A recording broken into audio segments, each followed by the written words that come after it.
Hi everyone. Going to seize a moment while my younger two have gone out for a picnic in the woods with Daddy, and my older two are playing a computer game together. So I'm kind of sat here listening to the birds outside. I was going to go outside and do this, but then there was this torrential downpour and everything's a bit wet.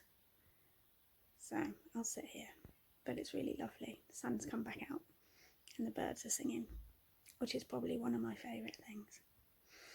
So we're going to have a chat today about the fifth pillar of unschooling, which I've written about on the website a lot this week. Done a little series on what that is and how it plays out in our lives and why it's important and why we choose to do that.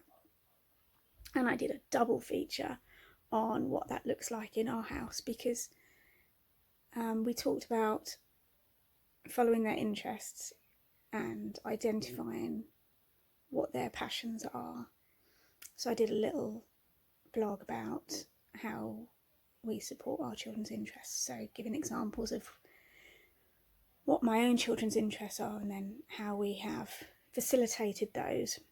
But we also talked about the idea of going with the flow, and that we can be interested in things moment to moment, and then not always necessarily a big topic based idea. So I did another post about going with the flow and what going with the flow of our day looks like at the moment. So sort of a day in the life, really. So I hope you enjoy reading those.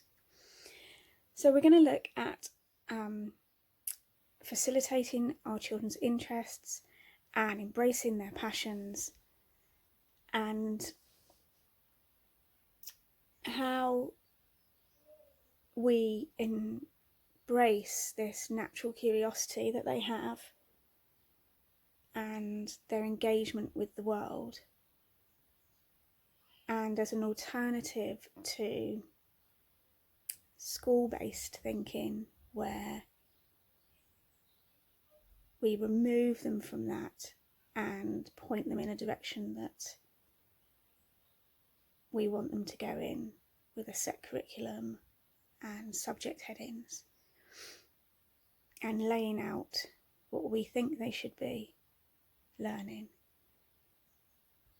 We take their interests and their passions and the things that light them up and make them sparkle, and we engage with those. So we're not dismissive of the things they want to do, but we're supportive, and in this way we add value to their learning and we validate their sense of self.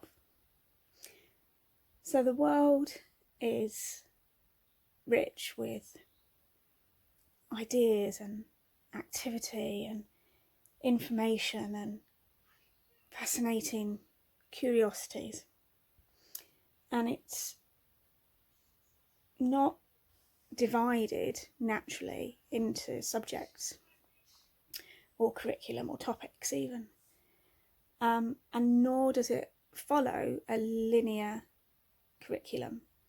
So following our children's interests looks different to how school would approach learning.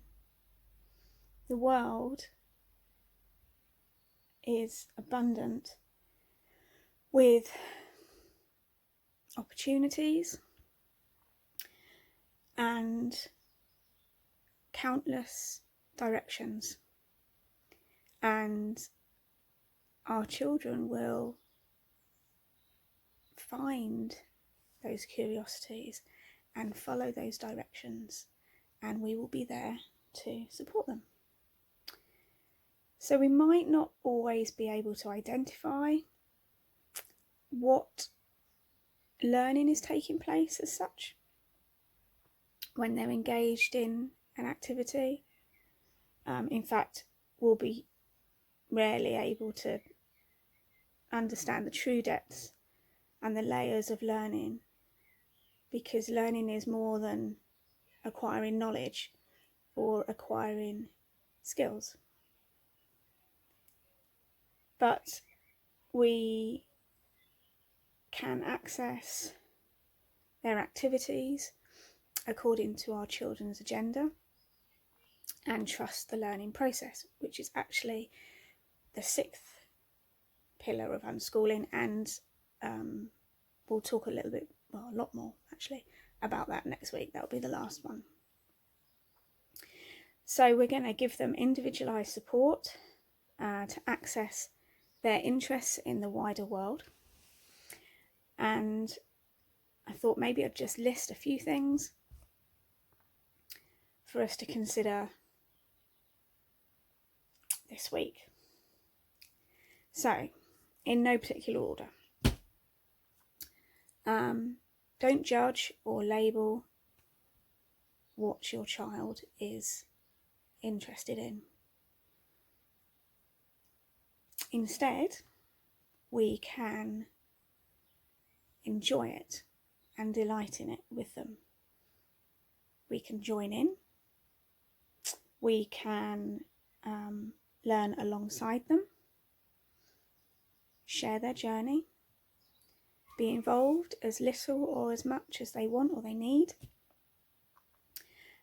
giving them room for independence if they want it, or being supportive and being with them if they need it. Always being present, so we're always there for them to come back to if they need us. Being responsive to their needs or their questions, or if they need help with something, and offering them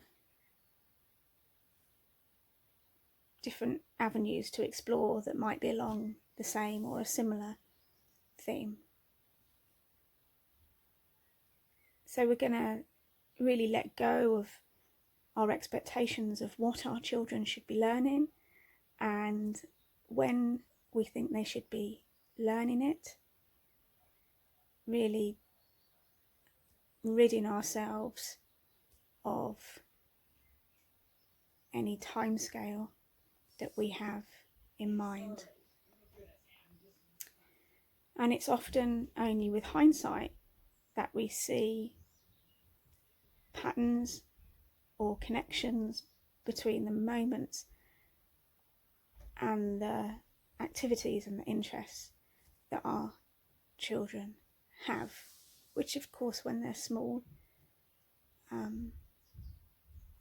is more difficult to look back on. But we can see things building over time, themes and patterns, and how they are all connecting together, and how they might lead to different paths and avenues in the future. So I'm going to put some links down in the description to the blog where you can read more about following our children's interests, and you can subscribe on YouTube so you can hear more. Next week will be the last one, the 6th one, which will be about trusting the learning process, and I look forward to doing that one with you. In fact, it's already up on YouTube. I'm going to do a little introductory post on hindsight, an overview, and I might include maybe a little conclusion one as well. Hope you all keep well and keep safe, and I shall speak to you again soon. Bye.